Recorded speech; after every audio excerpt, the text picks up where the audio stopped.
We're now going to look at the soft T tourniquet.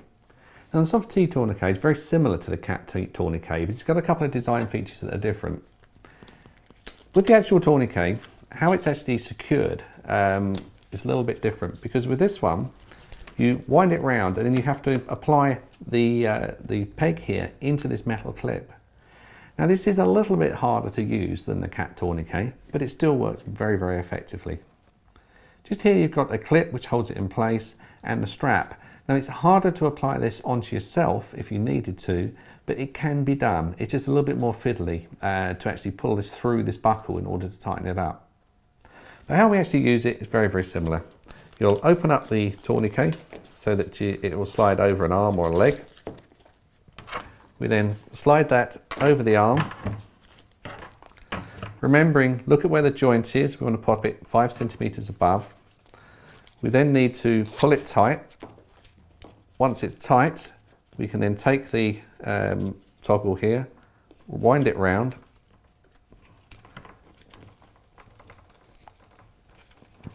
and we keep winding it round until it's very tight. Clip it in place, and then the tourniquet is on. Now if you put this onto a real person's arm, it's going to be a lot tighter than this, but it's harder to do it on this training arm here. But you will need to apply a lot of pressure. Once you've applied it onto their arm, you need to note the time. And with this one, there's a little tag on the end of the tourniquet where you can write the time. This is a little bit harder because if the tag was here, it's much easier for the doctor to see, but most doctors will know that the time's been written somewhere, so you can pop it down on there. It stays in place. It's only removed by a doctor in a hospital. We're not taking these off ourselves as first aiders. Once you put it on, assess whether the bleeding has stopped, check the pulse. If it has stopped the bleeding, then you can treat what you've got here. If it hasn't stopped it, then obviously you need to look at other ways like second tourniquets or hemostatic dressings or direct pressure.